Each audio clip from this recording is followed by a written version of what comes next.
So good afternoon everybody, myself Acharya Vishvendra, and this is my second video on the topic of from confusions to silence. So now the question is that why the mind is always confused. So first of all, let's focus on what is confusion.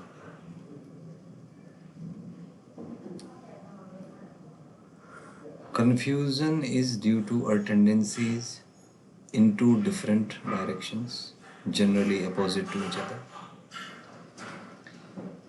And we are not sure which is correct, which is true, or which is false. Because if we think about the confusion, that what actually is confusion, so we feel confusion because of different thoughts regarding a single thing. For example, let's take an example. Suppose I ask you, was Hitler a good man or a bad man? Just question yourself. That was Hitler a good man or bad man?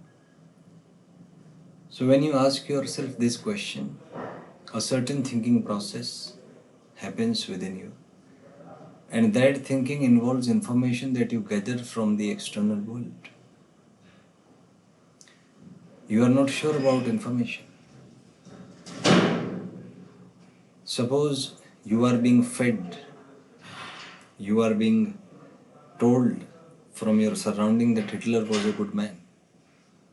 So that thinking just retains that information. It's not fundamental. Thinking means retaining information that was fed to you by a system which you don't know was true or false. So if the information filled in you is good about Hitler, then you will think that he was good. But if information was bad, you will think he was bad. So isn't your thinking biased? This is what happens within you. Suppose there is a person and this is the brain of that person. Now from external senses, information are being fed into the mind. The brain uses or processes that information and ultimately it gets transferred to the mind, which is the storehouse of any information. When you think, then you just retrieve information from the mind to the brain.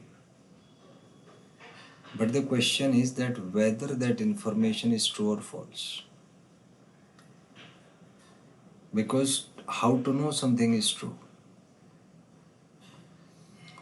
To find the truth of something, you need to experiment on that. Because humans have become very clever. Humans are often manipulative. They say something else, but internally they are something different. So you can't know the truth of a person by his words. Just observe his work silently without saying anything. Because you want it or you don't want it, your truth is more close to what you do, not what you say. So certainly there is problem with the information being fed to your mind, because information is often biased. So just check the source of information. Is that fundamental or biased? Or is it dependent on humans, or is it globally available, or is it open-ended information? Because if you see,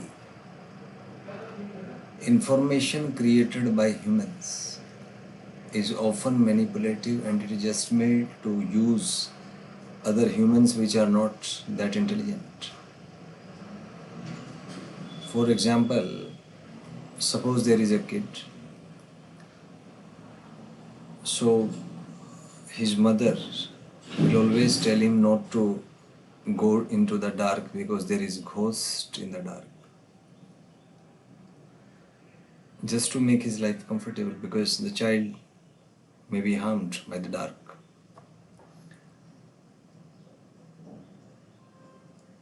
But the child believes that, and if he is not able to get out of the trauma of the dark, he will always be afraid of the dark.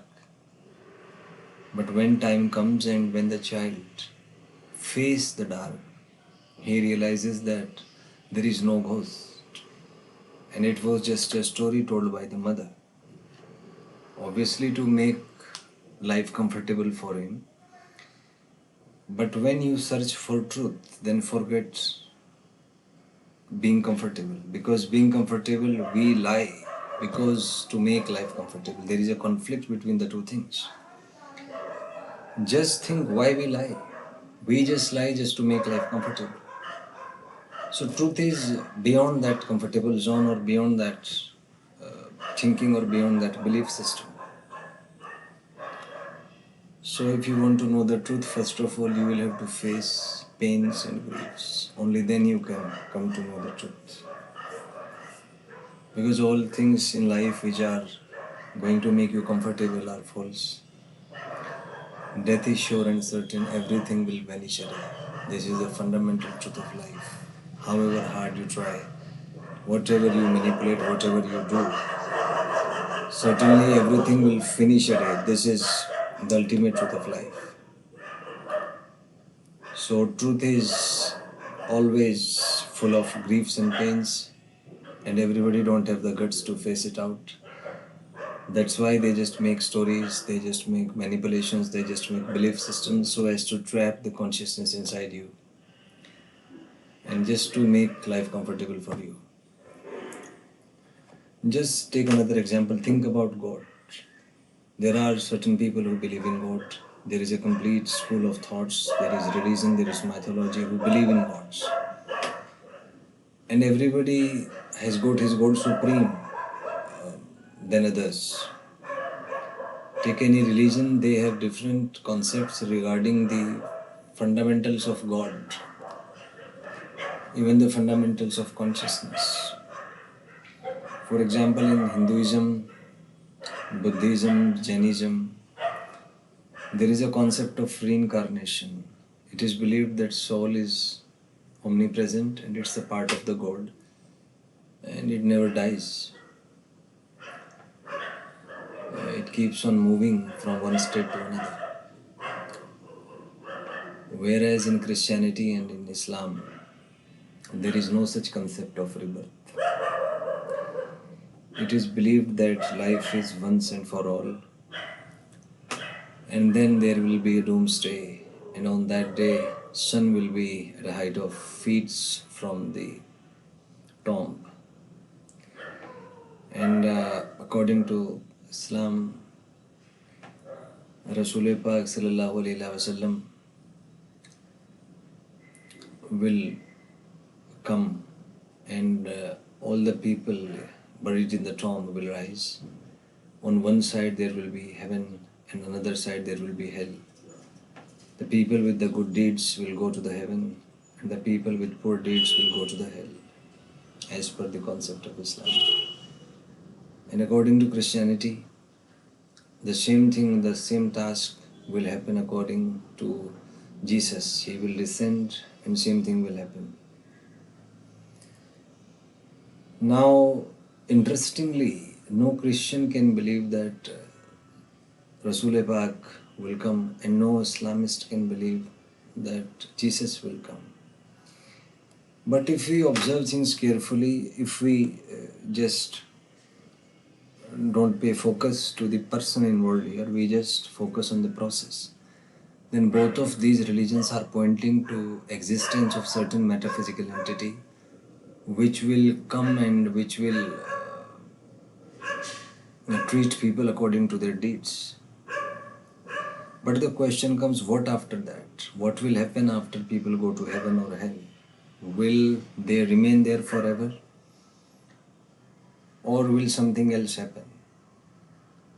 So if we think carefully, then you just observe that if there is only pleasure in life, then after a certain time you will be bored of that. Then you will think. So it's a never-ending question. I'll speak to you in the next video.